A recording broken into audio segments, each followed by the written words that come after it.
on va aborder le sujet de cette fameuse étoile qui se trouve dans le chapitre qui concerne la naissance de Jésus-Christ. On connaît tous ce texte dans Matthieu chapitre 2, versets 1 à 11, qui parle d'une étoile qui a guidé les mages. Donc on va lire le texte de la naissance de Jésus, puisque nous sommes au mois de décembre, et donc on va aborder ce sujet-là, qui est un sujet d'actualité, et que Dieu vraiment a mis dans mon cœur pour ce dimanche. L'étoile, le mystère qui tourne autour de cette étoile de la naissance de Jésus-Christ. La parole nous dit: Jésus étant né à Bethléem en Judée, au temps du roi Hérode, voici des mages d'Orient arrivèrent à Jérusalem et dirent: Où est le roi des Juifs qui vient de naître? Car nous avons vu son étoile en Orient, et nous sommes venus pour l'adorer. Le roi Hérode, ayant appris cela, fut troublé, et tout Jérusalem avec lui. Il assembla tous les principaux sacrificateurs et les scribes du peuple, et il s'informa auprès d'eux où devait naître le Christ. Ils lui dirent: à Bethléem en Judée, car voici ce qui a été écrit par le prophète. Et toi, Bethléem, terre de Juda, tu n'es certes pas la moindre entre les principales villes de Juda, car de toi sortira un chef qui paîtra Israël, mon peuple. Alors Hérode fit appeler en secret les mages, et s'enquit soigneusement auprès d'eux depuis combien de temps l'étoile brillait. Puis il envoya à Bethléem en disant: Allez et prenez des informations exactes sur le petit enfant. Quand vous l'aurez trouvé, faites-le moi savoir, afin que j'aille aussi moi-même l'adorer. Après avoir entendu le roi, ils partirent. Et voici l'étoile qu'ils avaient vue en Orient marcher devant eux jusqu'à ce qu'étant arrivée au-dessus du lieu où était le petit enfant, elle s'arrêta. Quand ils aperçurent l'étoile, ils furent saisis d'une très grande joie. Ils entrèrent dans la maison, virent le petit enfant avec Marie, sa mère, se prosternèrent et l'adorèrent. Ils ouvrirent ensuite leur trésor et lui offrirent en présent de l'or, de l'encens et de la myrrhe. Amen. Amen. Dans ce texte, nous avons vu que la naissance de Jésus était une naissance qui était cachée. On ne pouvait pas savoir où était né Jésus, sauf grâce à une étoile. Les mages sont venus voir le roi Hérode, qui était vraiment l'ennemi de Jésus-Christ. Ça, il faut bien comprendre. Le roi Hérode voulait tuer Jésus avant même sa naissance, parce qu'on avait prévenu par les prophéties des prophètes de l'Ancien Testament que le Fils de Dieu, Jésus-Christ, allait naître. Mais le roi n'avait pas d'informations sur la date, le lieu de la naissance de Jésus-Christ. Mais quand Jésus est né, il y a les mages qui sont venus voir Hérode pour dire à Hérode que Jésus est né, ça y est, on a vu son étoile. Surtout, il attendait de connaître le jour de la naissance. Et là, les mages arrivent et disent au roi Hérode que Jésus-Christ est né parce qu'ils ont vu l'étoile. Cette étoile-là brille déjà dans cet endroit-là. Donc, les mages sont venus voir le roi, et c'est les mages qui ont informé le roi Hérode que Jésus-Christ était né. Et cette étoile-là, on peut retrouver à plusieurs reprises dans ce texte. Les mages vont dire: où est le roi des Juifs? Parce que nous avons vu son étoile en Orient et nous sommes venus pour l'adorer. C'est l'étoile qui a donné l'indication du lieu de naissance et la date de naissance de Jésus-Christ. L'étoile. Un peu plus loin, on parle aussi d'étoile quand on dit Alors Hérode fit appeler en secret les mages et s'enquit soigneusement auprès d'eux depuis combien de temps l'étoile brillait. S'enquit, ça veut dire se renseigner, se questionner. Donc quand les mages sont venus voir le roi, dire où est né le roi des Juifs, le roi est parti se renseigner vers toutes les personnes qu'on appelle les personnes qui sont des augures, les sorciers, les devins, les devineurs. Parce que le roi était entouré de ces personnes-là. Donc, les mages aussi, qui sont venus informer Hérode que le roi des Juifs était né, ces mages-là aussi, ce sont des spécialistes de sciences occultes. Ça, il faut bien le comprendre. Donc, les mages sont venus voir Hérode pour dire où est le roi des Juifs. Et quand le roi Hérode a appris que finalement Jésus était né, le roi Hérode est parti s'informer auprès de ceux qui l'entouraient. C'est-à-dire les devineurs, les devins, les marabouts, les sorciers, les voyants, tous les spécialistes de l'astrologie, qui peuvent lire à travers les astres. Le roi Hérode est parti se renseigner. Mais eux n'avaient pas vu. C'était les mages qui avaient vu l'étoile.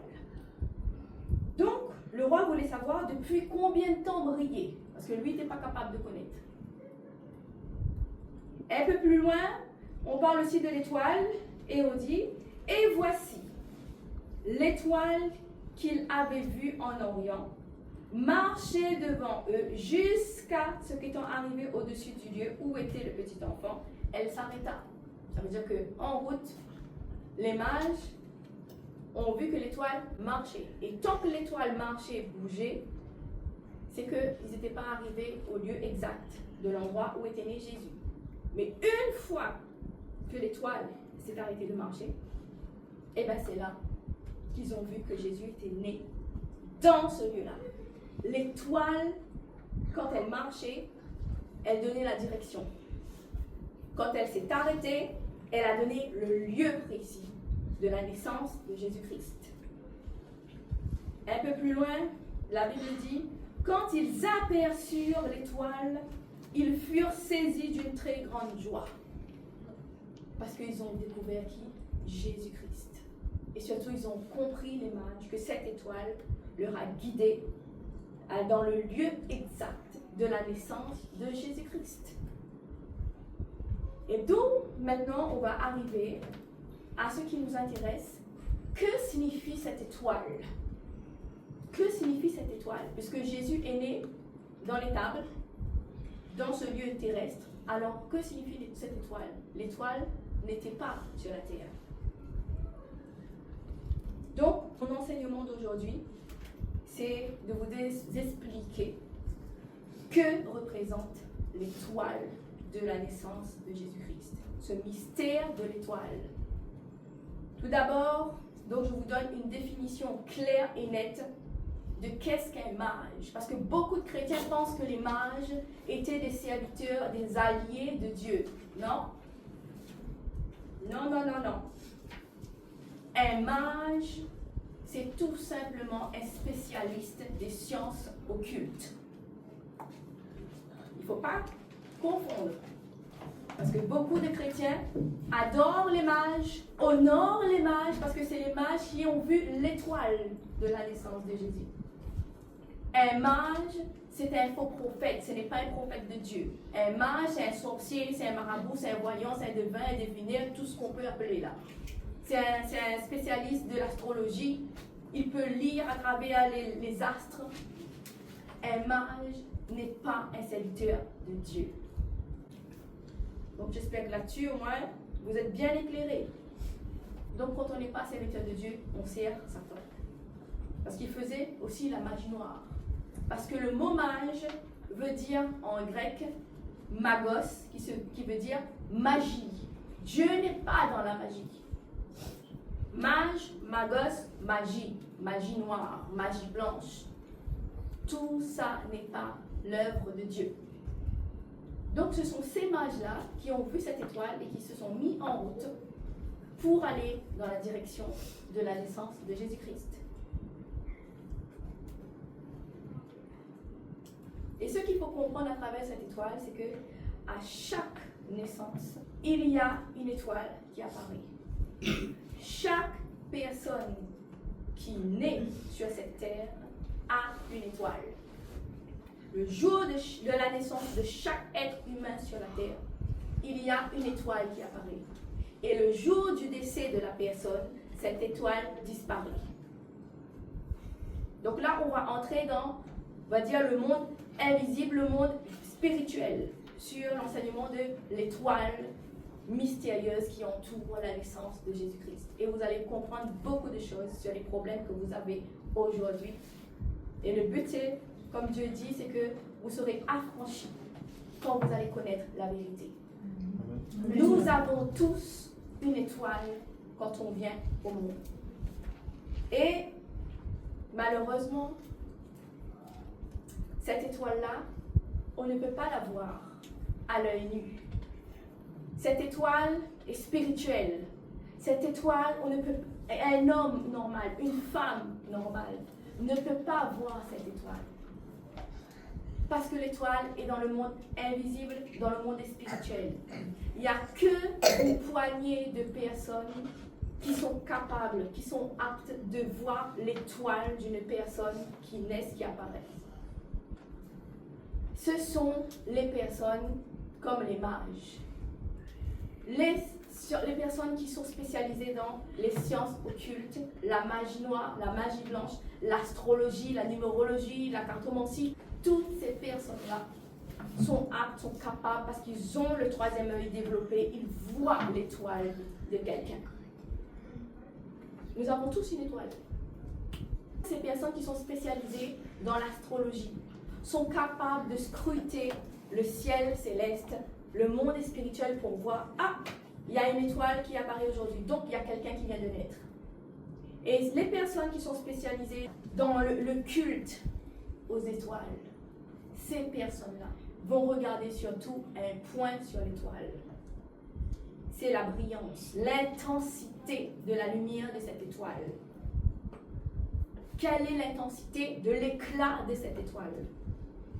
Et chaque personne qui a une étoile, cette étoile brille différemment, scintille et éclatante de lumière différemment selon chacun des personnes et selon chaque destinée. Plus votre étoile brille, plus votre étoile scintille et c'est éclatante de lumière, plus le diable va vous combattre. Parce que l'intensité de votre étoile par rapport à la lumière démontre qui vous êtes, va démontrer la hauteur de la femme ou de l'homme spirituel que vous êtes. Et les personnes qui sont spécialisées là-dedans voient plus que vous, chrétiens, qui n'avez pas le Saint-Esprit pour voir ce qui se passe dans le monde spirituel. C'est pour ça que les personnes qui sont dans la magie noire, dans les sciences occultes, ont une longueur d'avance sur les chrétiens. Parce que tout se joue sur cette étoile, sur ce monde spirituel. Donc, nos étoiles ne brillent pas tous de la même intensité. Plus notre étoile brille, plus cela traduit notre force sur la terre, notre destinée sur la terre, qui on va être comme homme, comme femme sur la terre. Et qu'est-ce qu'on va faire, comment Dieu va se servir de nous, et surtout l'intensité de notre étoile, selon sa lumière, selon sa brillance, va nous donner une information, c'est quel est notre appel. Quel est notre appel? Et le monde des ténèbres voit avant nous. Avant même d'être dans le ventre de notre maman, avant même que nos parents nous conçoivent, les personnes qui sont spécialisées dans les sciences occultes savent déjà dans quelle famille on va naître. Ils savent où se trouve cette personne-là, où se trouvent vos parents. Ils attaquent déjà vos parents avant même votre naissance, parce qu'ils savent que ce que porte votre maman, votre père dans leur sein avant de vous former, c'est une étoile qui va briller, une étoile qui va écraser la tête de Satan sur cette terre. Donc, vous allez comprendre que peut-être que beaucoup d'entre vous, vous avez eu des problèmes à la naissance. Même peut-être même pendant la grossesse, votre maman a eu des problèmes avec vous. C'était tout le temps maladie, on ne savait pas si vous allez naître en pleine forme, si vous allez naître avec un handicap. Peut-être qu'il y a eu plein de mauvaises paroles sur vous, il y a eu beaucoup de combats pendant la grossesse de votre maman, pendant que vous étiez dans le ventre de votre maman, et même à la naissance, peut-être même le jour de l'accouchement, vous ne voulez pas sortir. Demandez à vos mamans comment c'était le jour de la naissance. Peut-être qu'il y a eu des problèmes, il y a eu des combats, même après la naissance. Peut-être que vous étiez bébé, mais vous étiez malade, combattu avec plein de problèmes. Même en grandissant, vous avez eu beaucoup de problèmes. Pourquoi on s'acharne sur vous? Pourquoi on s'acharne sur vous? Alors qu'en général, on s'acharne sur les gens qui sont naïfs et gentils. Vous ne comprenez pas, on s'acharne sur vous. De tous les côtés, les flèches arrivent. De devant, de derrière, combat à droite, à gauche. Partout, vous êtes combattus partout. Pour quelle raison? Parce que vous êtes une étoile avec une intensité d'éclat que vous-même vous ignorez, mais que le monde invisible voit déjà.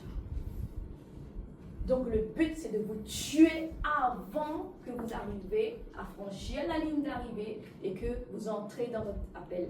Dans votre étoile, il y a votre destinée. Dans votre étoile, il y a votre destinée. On ne vous combat pas parce qu'on a envie de vous combattre par plaisir. Vous n'aurez pas de combat sur cette terre par plaisir. On vous combat parce que vous posez problème. Vous êtes un danger pour le monde des ténèbres. Plus, depuis que vous êtes nés, que vous avez eu des combats terribles jusqu'à maintenant, c'est que vous brillez, mes amis. Chers frères et sœurs, c'est que vous brillez, votre étoile brille. Brille terriblement, dangereusement, et ça fait peur au monde des ténèbres. Alors ils vont vous combattre par tous les moyens. Maladie, par les blocages, par les problèmes financiers. J'ai jamais vu un chrétien qui n'a pas de problème financier. En tout cas, à ma connaissance, j'ai jamais rencontré de chrétien qui a un grand Dieu, qui n'a pas de problème financier. Ça, c'est un combat terrible, ça. On a un grand Dieu, mais on ne voit pas les fruits. Dans le domaine où on vous combat, c'est le domaine que Satan a peur. Que le domaine dans lequel vraiment vous faites trembler Satan. Tous les chrétiens qui ont des problèmes financiers sont appelés à briller, à régner dans le monde de la finance. Amen. Mais vous ignorez. Vous ne connaissez pas votre identité parce que vous ne connaissez pas votre destinée dans cette étoile.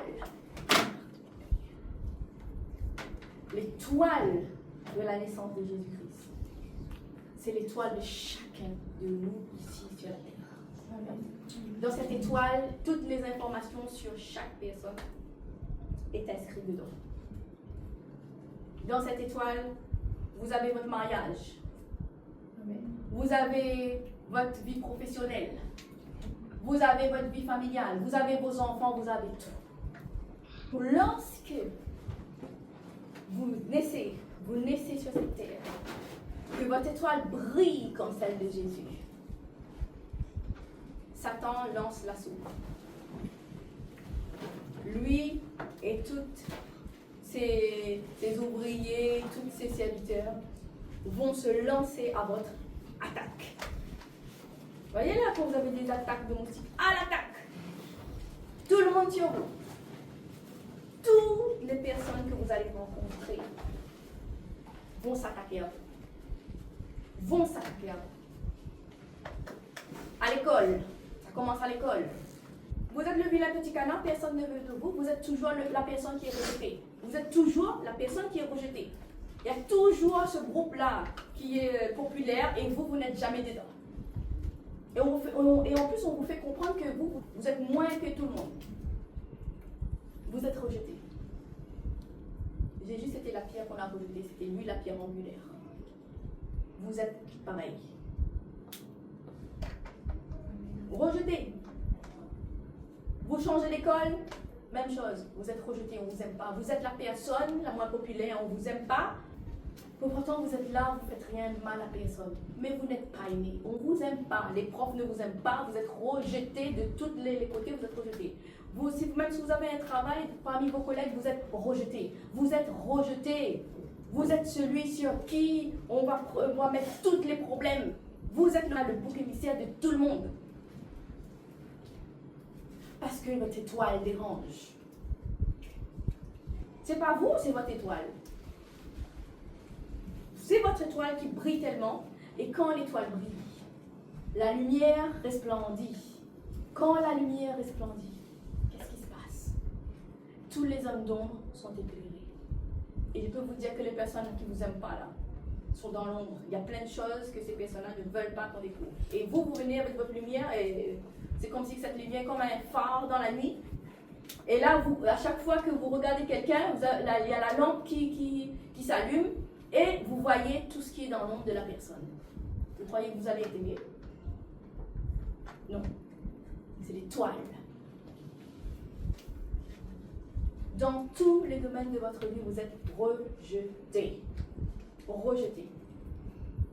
Eh bien, franchement, réjouissez-vous, mes frères et sœurs, parce que c'est la gloire de Dieu. Et un jour, ça s'arrêtera.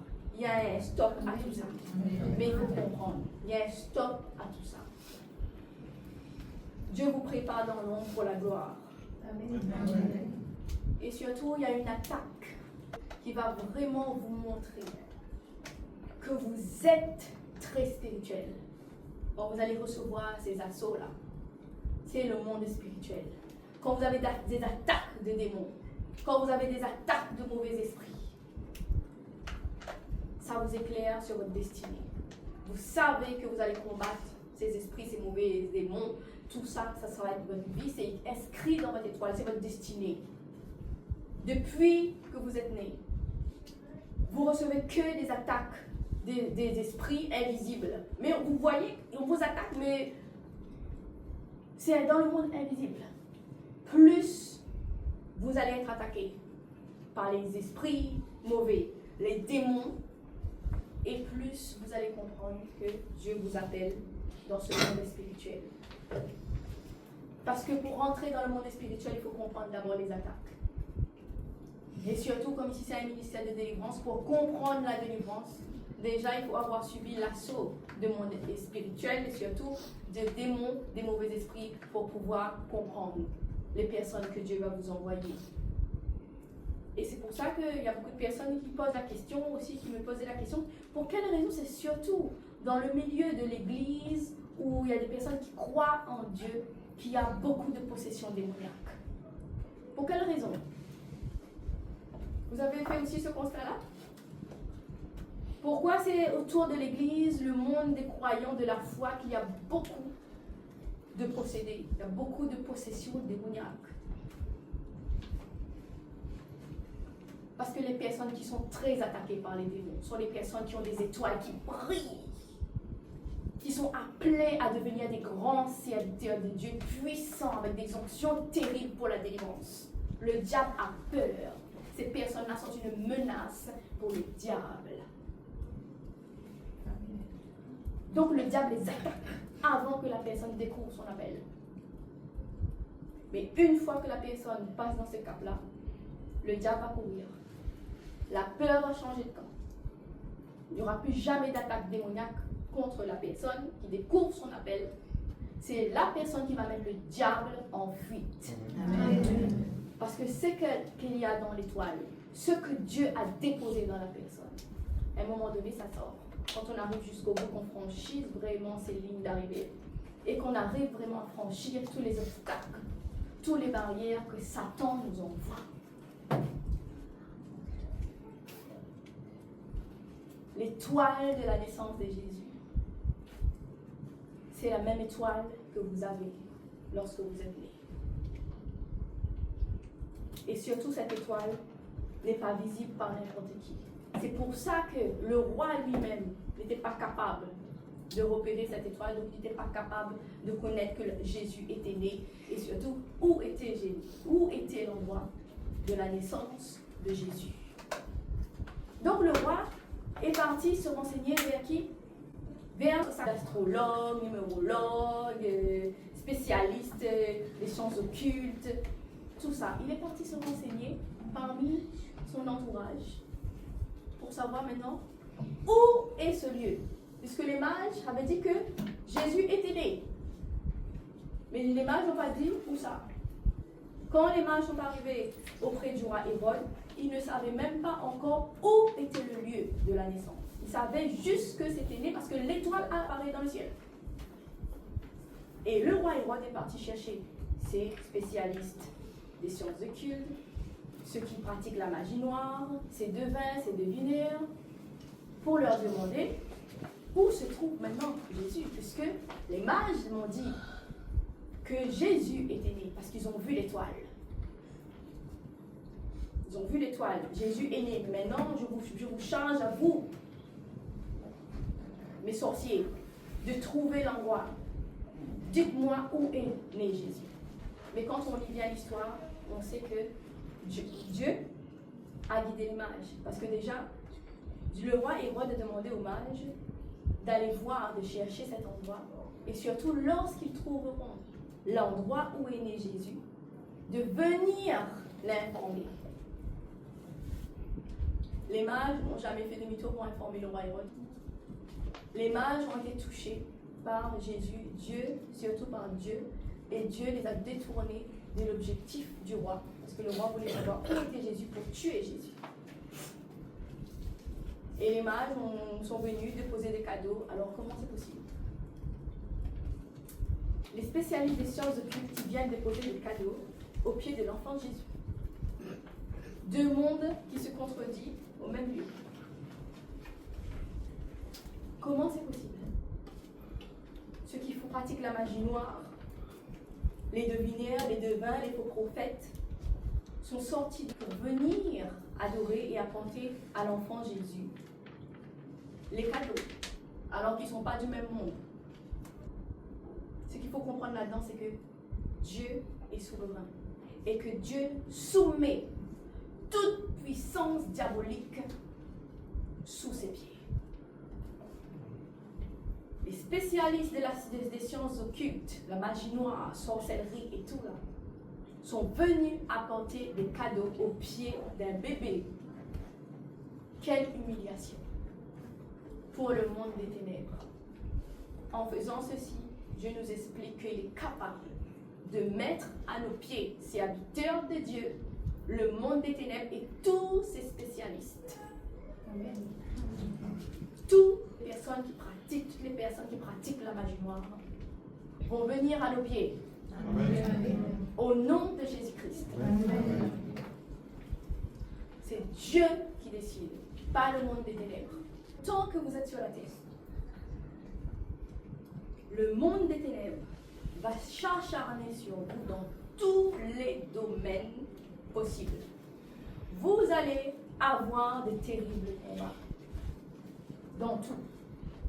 Mais c'est pour la gloire de Dieu. C'est pour ça qu'il faut comprendre la parole de Dieu et surtout, il ne faut pas être désespéré. Il faut vraiment être dans l'attente, être dans l'espérance, parce que Jésus a tout vaincu à la croix. Mais il faut passer par ces épreuves pour voir la gloire de Dieu. Donc, si on veut vous éteindre, parce que le but du monde des ténèbres, c'est d'éteindre cette étoile qui brille, de mettre un peu de l'ombre devant pour cacher un peu cet éclat. Donc, si on veut vraiment vous atteindre, on ne va pas vous attaquer physiquement. On va vous attaquer spirituellement.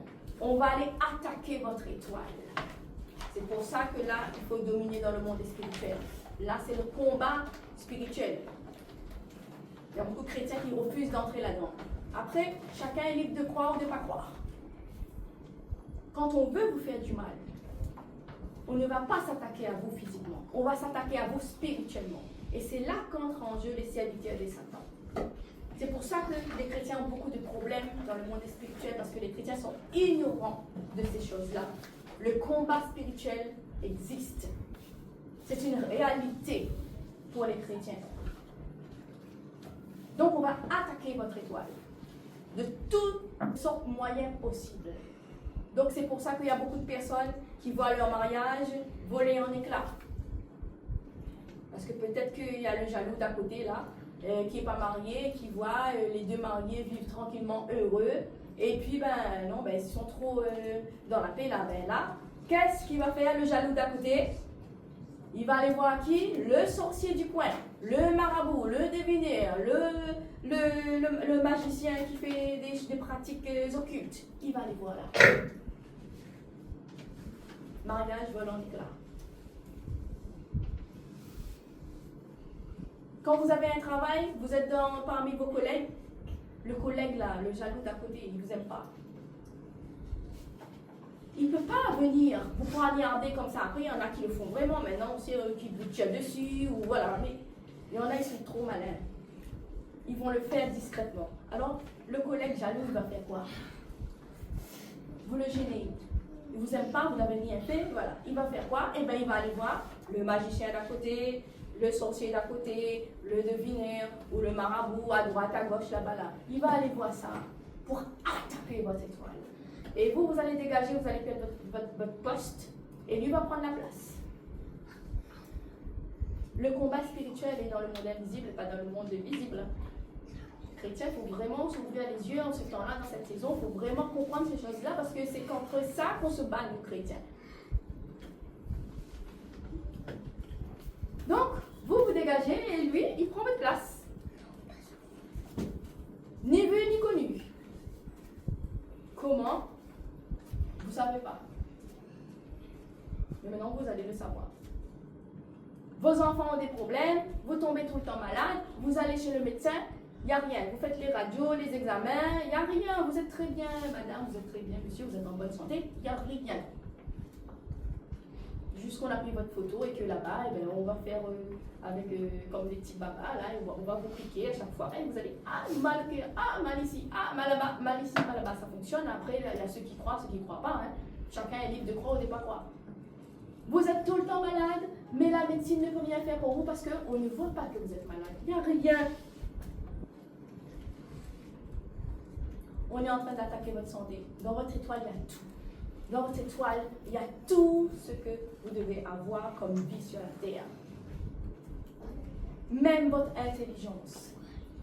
Il y a des personnes qui sont appelées vraiment à briller, à faire de grandes choses sur la terre, par leur intelligence. Oh non, que Dieu leur a donné. Mais vous posez problème, parce que vous serez un sérieux concurrent. Alors il faut vous arrêter. Alors on va attaquer votre intelligence. Vous savez, moi j'ai vu des personnes qui étaient tellement intelligentes.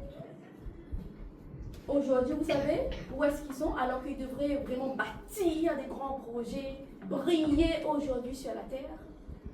Ils sont à l'asile des fous. On leur a diagnostiqué la schizophrénie. Ces personnes-là se retrouvent à l'asile des fous. Tout simplement parce que, malheureusement, elles étaient naïves. Elles ont croisé une mauvaise personne qui a décidé d'attaquer leur intelligence à travers les étoiles. Donc, quand quelqu'un va voir le marabout, le sorcier, toutes ces dérivés-là pour vous, là, on va attaquer de quoi? Pas votre corps physique, on va attaquer votre étoile. Parce que c'est dans votre étoile qu'il y a tout ce que votre vie. On va attaquer votre étoile. Mais j'ai une bonne nouvelle pour vous, parce que quand on est né de nouveau, quand on est en Christ, on est caché. Notre vie est cachée en Jésus-Christ. Et quand la personne ira voir, c'est celle peut-être Satan, pour essayer de voir, pour essayer de deviner. On dit deviner là. On essaye de deviner quoi? Qu'est-ce qu'on essaye de voir sur vous? Votre étoile. Et quand la personne ira voir encore cette personne-là pour vous, elle va voir nada, rien du tout. Amen. Elle va voir cette robe blanche de Jésus-Christ. C'est ce que les marabouts vont voir à travers vous. Votre vie est cachée en Jésus-Christ. Parce que Jésus savait qu'il y a des personnes qui vont voir, qui vont consulter ces spécialistes des sciences occultes pour voir votre avenir. Plus on a des informations sur vous, plus c'est plus facile de vous descendre.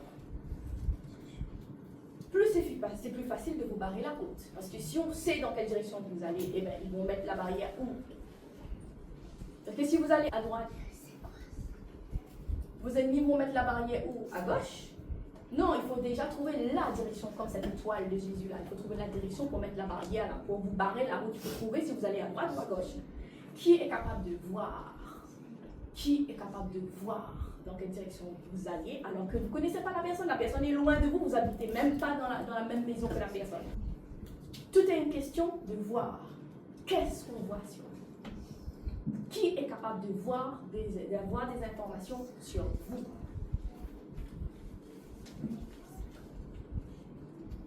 Et qui est capable d'arrêter ces personnes-là? Christ. L'étoile qui est née pour nous guider, nous, étoiles. Jésus-Christ. Donc, lorsque vous comprenez ce mystère de l'étoile, vous allez comprendre plein de choses qui vous arrivent dans votre vie. Et ce qu'il faut savoir aussi, c'est que c'est possible de voler votre étoile. Quelqu'un peut voler votre étoile, s'accaparer tout ce qui est destiné à votre vie pour lui. Donc c'est possible que quelqu'un vive la vie que vous devez avoir et vous êtes en train de ramer. Il y a des personnes qui sentent ça, des fois on ressent, on a l'impression que la vie qu'on est en train de mener, c'est pas notre vie. Quand on regarde le cadre dans lequel on vit, on a l'impression qu'on est à côté. Tout nous semble étranger. La situation dans laquelle on se trouve, ce n'est pas une situation dans laquelle on devait se trouver, puisque toutes les circonstances nous montrent le contraire. C'est possible de voler votre étoile. Quand on voit que vous êtes très intelligent, quand on voit que vous allez faire des grandes choses, de grands projets sur la terre, et bien cette personne qui est capable de voler une étoile peut voler votre étoile pour que lui vive la vie que vous devriez vivre à votre place. Et lui, là, il va vous donner sa vie. Sa vie d'échec. En général, quand on vole votre étoile, c'est parce que sa vie, c'est la vie de la personne est une vie d'échec. Et que vous êtes une vie de victoire et une vie de réussite. Et on va prendre la vôtre. Que vous êtes plus intelligent, on va voler votre intelligence, vous allez devenir fou et vous allez être des têtes vides. Vous n'allez plus rien comprendre. Vous savez qu'avant vous avez l'ambition, vous étiez ambitieux, ambitieuse de faire tel projet. Et aujourd'hui, vous êtes là, à la ramasse. Il y a un problème. C'était pas du tout ce que vous aviez prévu, non? Alors pourquoi vous ne vivez pas la vie que vous devriez vivre et que vous-même, vous aviez vraiment cette ligne directive? Il y a quelqu'un qui la vit pour vous. L'étoile, c'est l'enjeu de votre vie. On attaque votre étoile, on attaque toute votre vie, votre destinée. Donc tout ce qu'il faut comprendre, c'est que tout ce que vous vivez, souvent, ce sont le résultat de l'état de votre étoile. Maintenant, aujourd'hui, ce que je vais vous demander, c'est de vraiment prier. De prier et d'envoyer l'assaut contre tous vos ennemis qui attaquent votre étoile. Et vous allez voir, votre vie va changer. Amen. Votre vie va changer. Il y a plein de choses qui sont cachées dans votre destinée, que l'ennemi a mis. Il y a plein de voiles qu'il a mis sur votre étoile pour empêcher que l'éclat de cette étoile se voit. Et quand vous allez prier contre les ennemis de votre étoile, les voiles vont se déchirer. Il y a plein de choses qui vont sortir et notre éclat va sortir, va briller de toute sa splendeur et votre vie physique, votre vie terrestre va changer. Il y a plein de blocages qui vont être débloqués. Amen. Amen. Parce que l'enjeu de quelqu'un, c'est son étoile. L'étoile. Et là, plus que jamais, vous avez besoin de voir le monde invisible. Il faut reprendre ce qui est à vous dans le spirituel. Parce que tout ce que vous vivez dans ce monde physique, ce sont tout simplement les conséquences de ce que vous vivez dans votre monde spirituel. Si dans le monde spirituel vous êtes faible, et bien dans le monde physique, ne vous étonnez pas que vous n'avancez pas et que vous n'avez rien et que vous êtes tout le temps dans l'échec. Le combat commence dans le monde spirituel. Et c'est pour cela que Dieu nous a donné le Saint-Esprit. L'Esprit Saint, c'est l'Esprit qui voit dans le monde spirituel que nous, on ne voyait pas. Et lorsque l'Esprit Saint habite en nous, l'Esprit Saint nous donne la capacité de voir dans le monde invisible. Quand on suit les paroles de la Bible, quand on suit la direction de Dieu, et qu'on obéit à la parole de Dieu, le Saint-Esprit en nous devient plus puissant et nous montre ce qu'il y a dans le monde invisible. Donc, vous aurez cette longueur d'avance que vous n'aviez pas avant sur les spécialistes des sciences occultes. Vous allez voir ce qu'il y a dans ce monde invisible. Qu'est-ce qui vous bloque? Dieu va vous montrer en rêve, en songe. Amen. Et vous allez même faire des cauchemars, voir des choses terribles. Mais moi, je dis que ce n'est pas des cauchemars, c'est juste que Dieu vous montre l'état de votre étoile. Dieu vous montre les situations qui sont en train de se faire ou de se défaire dans le monde spirituel pour que vous puissiez vraiment prendre le contrôle dans le monde spirituel, pour que vous changer votre vie physique, votre vie terrestre. Amen. Amen. L'étoile, il ne faut pas négliger son étoile. Lorsque vous entrez dans le combat spirituel, il faut vraiment vous assurer que vous avez vraiment le Saint-Esprit en vous. Sans le Saint-Esprit, le combat déjà est nul d'avance.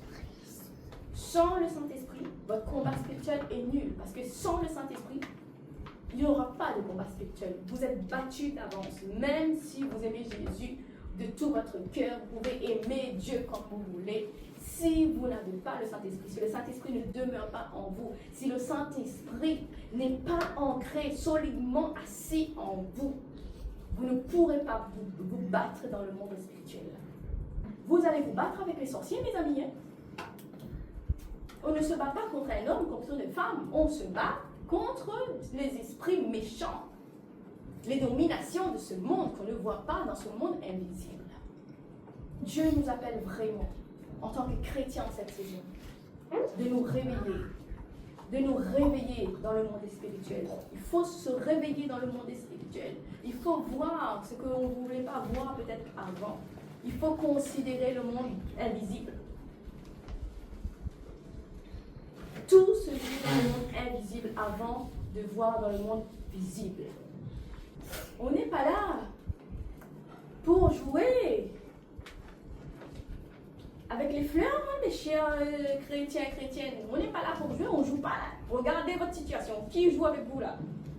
Est-ce que c'est un jeu pour vous d'être dans cette situation-là? Est-ce que c'est un jeu?